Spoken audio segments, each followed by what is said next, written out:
welcome back to Burke's backyard in China. And this is perhaps the jewel in the crown. This is the Forbidden City. The reason it's known as the Forbidden City is that entrance here was forbidden to all but basically those of the royal court or visiting dignitaries. Basically, the ordinary people were not permitted in here. Commoners could never come in here and certainly never cross any of these bridges.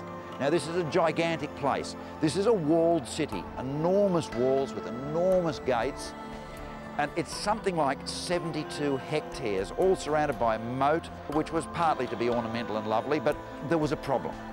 All of the buildings were and are wooden, so fire was a massive problem. So having an artificial river running through the whole area was really important. Equally, when you look at many of the buildings, you'll see bronze cauldrons beside them. Now, they didn't cook things in them.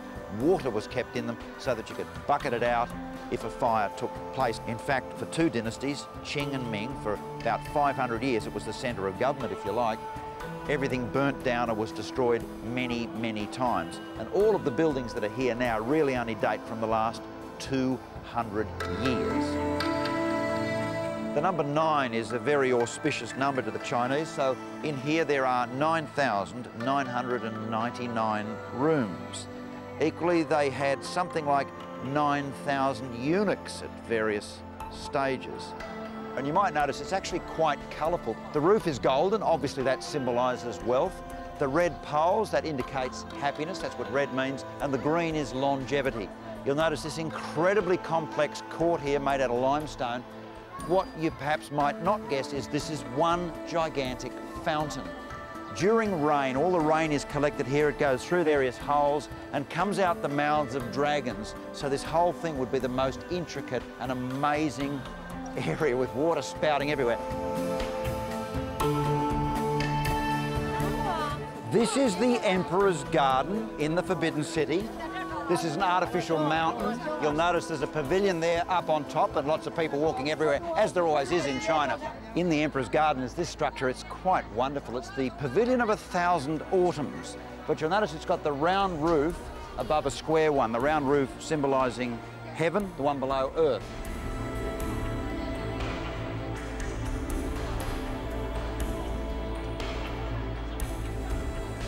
Now tell the person next to you what you think this giant bronze thing here actually is.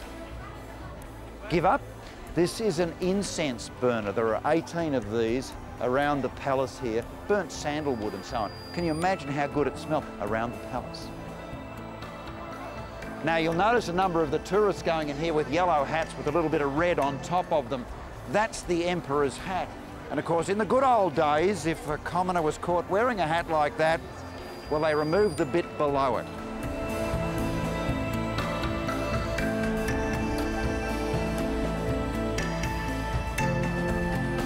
Now that structure up the back there is actually the palace. And this zone, both outside and in, is where the business of China was conducted. Now, it's important to note, no women were permitted here, a bit like the original Olympic Games. Women were absolutely forbidden in this zone because this was where things got serious.